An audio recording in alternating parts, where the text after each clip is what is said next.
ওগো জিবরাইল, নমরুদের তীরটা ধরে নাও, আর তীরটাকে মাছের পিঠে বা পেটে গেঁথে দিয়ে রক্ত মাখিয়ে তীরটাকে তার সিংহাসনে পাঠিয়ে দাও। আমি আল্লাহ পাক, আমার আল্লাহ পাক বলে, বান্দারে আমি কেমন, বিসমিল্লাহটা তোমরা পাঠ করো, তাহলেই তোমরা বুঝতে পারবা আমি আল্লাহ কেমন। এই বিসমিল্লাতে আল্লাহ তাআলার একটি জাতি নাম আর দুটো গুণবাচক নাম আল্লাহ পাক দান করেছেন।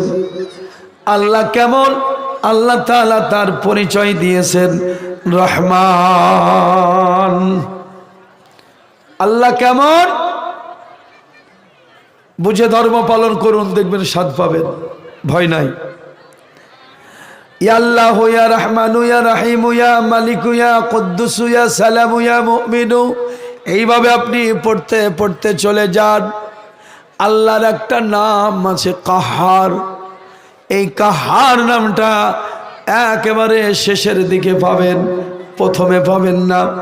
আল্লাহ পাক বলছেন, বান্দারে আমি তোমাদের ওপরে প্রথমে কাহার নই, আমি জালাল নই, আমি হলাম রহমান। বিসমিল্লাহির রহমান। দেখেন বিসমিল্লাহ, আল্লাহ বলছেন আমি কেমন, আমি রহমান। রহমান মানে দয়ালু, রহমান মানে হলো দয়ালু। আল্লাহ কার উপরে দয়ালু? তার সৃষ্টি জগতের উপরে, তার বান্দাদের উপরে। আল্লাহ পাক তারপরে বলছেন শুধু দয়ালু নয়, আল্লাহ বলছেন রহিম। বিসমিল্লাহির রহমানির রহিম। আমি আল্লাহ কেমন, আমি হলাম দয়ালু। রহিম মানে যার দয়ার শেষ নাই। আল্লাহর কোরআনের মধ্যে নবীদের কথা লেখা আছে, ওলিদের কথা লেখা আছে। অনেকেরই জীবন আল্লাহ পাক কোরআনে দিয়েছেন। ভালো মানুষের জীবনী কোরআনে আছে, খারাপ মানুষেরও জীবনী কোরআনে আছে। ভালো মানুষ বলতে নবী, ওলি, গাউস, কুতুব। খারাপ বলতে দেখেন সাদ্দাদের ঘটনা কোরআনে আছে, নমরুদের ঘটনা কোরআনে আছে, ফেরাউনের ঘটনা কোরআনে আছে, আপনার কারণের ঘটনা কোরআনে আছে। বড় বড় জালেম শয়তানদের ঘটনাগুলো আমার আল্লাহ পাক কোরআন মাজিদের মধ্যে দিয়েছেন। নবীজির চাচা, নবীজির বাবা আব্দুল্লাহ, নবীজির বাবার ভাই আব্দুল উজ্জা, যার নাম ছিল আবুল আহাব, আল্লাহ পাক তার ঘটনাটাও কোরআনে দিয়েছেন। শুধু বাবা কোরআন পড়বো আলিফ বললেই 10 নেকি অবশ্যই। শুধু নেকির উদ্দেশ্যে আল্লাহ কোরআন দেয়নি। কোরআন পড়ুন, জীবন গড়ুন। এত মজার মধুর কিতাব কোরআন মাজিদ পাওয়ার পরেও আপনি যদি আপনার জীবন নিয়ে জাহান্নামে যান, আল্লাহর কিছু করার নাই। আল্লাহ মুমিন বান্দা বান্দির জন্য জাহান্নাম তৈরি করেননি। আল্লাহর কোরআন মাজিদের কোন একটা আয়াতে আপনি দেখাতে পারবেন না আমাকে যে মুমিন বান্দাদের জন্য আল্লাহ জাহান্নাম তৈরি করেছেন। জাহান্নাম কাদের জন্য? ইন্নাল্লাযীনা কাফারু ফি নারি জাহান্নামা খালিদিনা ফিহা আবাদা। ইন্নাল্লাযীনা আমানু ওয়া আমিলুস সালিহাতি লাহুম জান্নাতুন তাজরি মিন তাহতিহাল আনহার। ইমানদার আর মুমিনদের জন্য হলো জান্নাত, কাফের আর বেদিনদের জন্য হলো জাহান্নাম। আপনি মুমিনের খাতাতে নাম লেখে এখন বেদিনের যদি কাজ করেন, আপনার ঠিকানা কোথায়? বুঝতে পারছেন না? বুঝতে পারছেন না? ওই মতলবের সুন্নত পালন করেন তো, মিষ্টি খাওয়া, আর এখন নগদ কথা চলছে, এখন হুয়ার নাই। মানে খাবারের পরে মিষ্টি খাওয়া কি কি গো সুন্নত না? মানে খাবারের পরে মিষ্টি খেতে হবে, এ সুন্নতটা ভালো মুখস্থ আছে, কিন্তু ইমানদার হয়ে বেঈমানি কাজ করা যাবে না, এ সুন্নতটা মুখস্থ নাই। কারো হক নষ্ট করা যাবে না, বোনের হক বোনকে দিয়ে দিতে হবে, ভাইয়ের হক ভাইকে দিতে হবে, ব্যবসা করলে খরিদ্দারকে ফাঁকি দেওয়া যাবে না, এ সুন্নতগুলো মুখস্থ নাই। মতলবের সুন্নতগুলো সব মুখস্থ করে রেখেছি আমরা। ভাইরা আমার, এইভাবে ধর্ম করলে হবে না। আমার আল্লাহ কোরআনে বলেই দিয়েছেন, যারা কাফের বেদিন, যাদের আমল হবে খারাপ, তারা যাবে জাহান্নামে, ইমানদারের জন্য জাহান্নাম নয়। তাহলে ইমানদারের কর্ম কি হবে? আল্লাহ পাক বলেন, ইল্লাল্লাযীনা আমানু, আমানু যারা, ঈমানওয়ালা যারা, নূরওয়ালা যারা, তাদের জীবনের কর্ম হবে ওয়া আমিলুস সলিহাত, যাদের জীবনের কর্মগুলো হবে ভালো, মানে ইমানদার যারা দাবি করবে, মুমিন যারা দাবি করবে, তাদের জীবনের কর্মগুলো হতে হবে ভালো। তুমি বন্ধু মুমিন দাবি করবা, ইমানদার দাবি করবা, আর তোমার কাজকর্মগুলো হবে বেদিনের, তোমার কাজকর্মগুলো হবে কাফেরদের। আমি বলবো বন্ধু গো, তোমার ইমানদারের খাতাতে নাম থাকবে, তোমার কর্মের কারণে তোমার ঠিকানা হবে জাহান্নাম।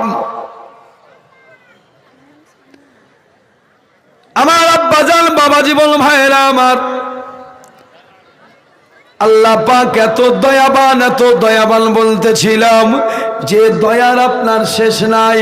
আল্লাহ তাআলা কোরআন দিলেন, কোরআন মাজিদের মধ্যে নবীদের আলোচনা করেছেন, কাফেরদেরও আলোচনা করেছেন। পৃথিবীর জমিনে বিশ্ববিখ্যাত এক কাফের, একজন বেদিল, তার নাম হলো নমরুদ। এই নমরুদের জীবন কাহিনী বলতে যদি যাওয়া যায়, সারা রাত শেষ হয়ে যাবে, এর ঘটনা শেষ করা যাবে না। আমার বাবা জীবন ভাইরা আমার, পৃথিবীর জমিনে এই নমরুদ বড় অত্যাচারী বাদশা ছিল, বড় অত্যাচারী শক্তির নাম, শয়তানের নাম হলো নমরুদ। এই নমরুদ আমার মাবুদ মাওলাকে আপনার মারার জন্য আকাশ পথে আপনার হাজির হয়েছিল। আল্লাহ কত বড় রহমান, আল্লাহ কত বড় রহিম, আপনাকে বোঝাতে চাইছি। বাবা, জীবনে যদি গুনাহ করে থাকেন, সমস্ত গুনাহর জন্য জীবনের তওবা করে পবিত্র হয়ে যাবেন। আল্লাহ এত বড় দয়ালু, বান্দাকে ক্ষমা করতে ভালোবাসেন। বান্দা যদি তওবা করে, আল্লাহ ক্ষমা করবে না এমনটা হতে পারে না। তার প্রথম নামই হচ্ছে রহমান, তারপরে তিনি হলেন রহিম। কোরআন মাজিদে আল্লাহ পাক একটা আয়াত দিয়েছেন, লা তাকনাতু মির রাহমাতিল্লাহ। ওগো আমার বান্দা বান্দিরা, তোমরা আমার রহমত থেকে বঞ্চিত হয়ে যেও না, নিরাশ হইও না। নমরুদ আল্লাহকে মারার নিয়তে, আল্লাহকে মার্ডার করার নিয়তে নমরুদ আকাশ পথে হাজির হয়েছে। নমরুদ যখন অনেক উঁচুতে গিয়েছে, যাওয়ার পরে নমরুদ মাবুদকে মারার জন্য তীর ছুড়ে দিয়েছে, তীর নিক্ষেপ করেছে। ইব্রাহিম, তোমার খোদাকে, তোমার আল্লাহকে আজকে আমি মার্ডার করব। তীর যখন ছুড়ে দিল, আমার আল্লাহ পাক যেন ডেকে বলেন, জিবরাইল, ফেরেশতা জিবরাইল, এই তীরটাকে ধরে নাও। নমরুদ তার মনের আশা করে এসেছি, আমি আল্লাহকে মারার জন্য, আমি আল্লাহ পাক তাকে নিরাশ করব না। জোরে বলুন সুবহানাল্লাহ। আমি তাকে নিরাশ করব না। আল্লাহ তাআলা এত দয়াবান। বিসমিল্লাহির রহমানির রহিম। কোরআন পড়ুন, জীবন গড়ুন। সারা জীবন পড়বেন, জীবন তৈরি হবে না, লাভ হলো না। আল্লাহ তাআলা বলেন, ওগো জিবরাইল, নমরুদের তীরটা ধরে নাও, আর তীরটাকে মাছের পিঠে বা পেটে গেঁথে দিয়ে রক্ত মাখিয়ে তীরটাকে তার সিংহাসনে পাঠিয়ে দাও।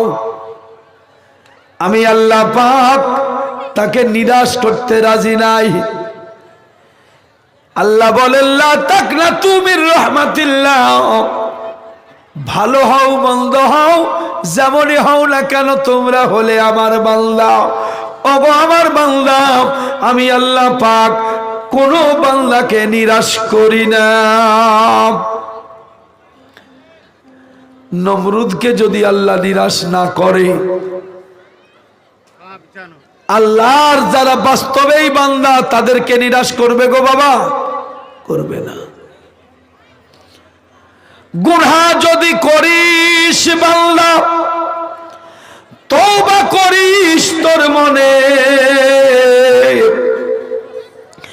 গুনাহ যদি করিস বান্দা, তওবা করিস তোর মনে। লা ইলাহা কিরণ জানিস, ফুল ফোটাবি মনের বনে। অনেক পেয়েছেন, অনেক পেয়েছেন, আরো পাওয়ার চেষ্টা করছেন। 60, 70, 80 সময়ের মূল্য দিচ্ছেন না। আমার নবীজি বলেছেন, 40 যদি হয়ে যায়, আশা বেশি করিও না, একটা কদম কবরে চলে গেছে। 40 হলেই ভেবে নিবে একটা কদম কবরে চলে গেছে, আর একটা বাকি। 60, 70, 80 হয়ে গেল, এখনো ঘুম ভাঙলো না। ঘুম ভাঙাবা কবে বাবা? আর কতদিন সাধের ঘুমে ঘুমাবি রে মন? তোর ঘুমে ঘুমে জীবন গেল, তোর ঘুমে ঘুমে জীবন গেল, হলি না চেতন। আর কতদিন সাধের ঘুমে ঘুমাবি রে মন? আসলি যেদিন খালি হাতে, বল সেদিন কে ছিল সাথে। আসলি যেদিন খালি হাতে, বল সেদিন কে ছিল সাথে। ভুলে আছিস দিনে রাতে, কখন আসবে রে মরণ? আর কতদিন সাধের ঘুমে ঘুমাবি রে মন? মরার আগে মরল যারা, ঘুম হতে জাগিল তারা, এদেরকে বলিও না মরা কোরআনের বচন। আর কতদিন সাধের ঘুমে ঘুমাবি রে মন? ওয়ালা তাকুলু লিমা ইউকতালু ফি সাবিলিল্লাহি আমওয়াত বাল আহইয়াউ ওয়ালাকিন লা তাশউরুন। যারা নিজের আত্মাকে আল্লাহর রাস্তায় সঁপে দিয়ে পৃথিবীর জমিনে মৌতের স্বাদ গ্রহণ করে চলে গেছেন, তাদেরকে আল্লাহ বলছেন এদেরকে তোমরা মরা বলিও না। বুঝতে পারলেন বাবা? 60 বছর হয়ে গেল, 70 বছর হয়ে গেল, এখনো তওবা করে পবিত্র হতে পারলে না, হারামখোরি কাজগুলো বন্ধ করতে পারলে না। বাবা, মরার পরে কোনো লাভ নাই। তাই মরণ যদি ভয় থাকে, কবর যদি ভয় লাগে, হাসর মিজান পুলসিরাত যদি ভয় লাগে, দুনিয়ার বুকে জীবিত থাকতে থাকতে নিজেকে পবিত্র করে কবরে চলে যাও। কবর হচ্ছে তোমার ফুলের বাগান। আমার নবী আরো বলেছেন, কবর যেমন জাহান্নাম, কবর তেমন মুমিনদের জন্য জান্নাত। মুমিনদের জাহান্নাম হচ্ছে এই পার্থিব জগৎ। মুমিন যখন মৌতের স্বাদ গ্রহণ করে কবরে চলে যাবে, কবর তার হয়ে যাবে জান্নাতের একটা কিয়ারি, জান্নাতের একটা বাগান। জোরে বলুন সুবহানাল্লাহ। নমরুদ আপনার ঘুরে চলে আসলো। আসার পরে আল্লাহর পয়গম্বর ইব্রাহিম নবীকে ডেকে বলল, ওগো ইব্রাহিম, তুমি দেখো দেখো, বিশ্বাস করো, আমি বাস্তবেই তোমার আল্লাহকে মেরে দিয়েছি। তুমি বিশ্বাস করো, এই দেখো আমার তীরে টাটকা রক্ত লেগে আছে। আল্লাহর পয়গম্বর যেন মুচকি হেসে বলছেন, হায় রে, আল্লাহকে মারবে সে কোথায়? শোন, আল্লাহ পাক তোকে সুযোগ দিয়েছেন, এখনো সুযোগ আছে। আল্লাহ তোকে নিরাশ করেনি, এখনো সুযোগ আছে, তুই ফিরে আয়। নমরুদ জীবনে বহু সুযোগ পেয়েছে বাবা। ইব্রাহিম পয়গম্বর তাকে অনেক কথা শুনিয়েছেন, কিন্তু এ কথার এই নমরুদ গুরুত্ব দেয়নি। বর্তমান সময়ে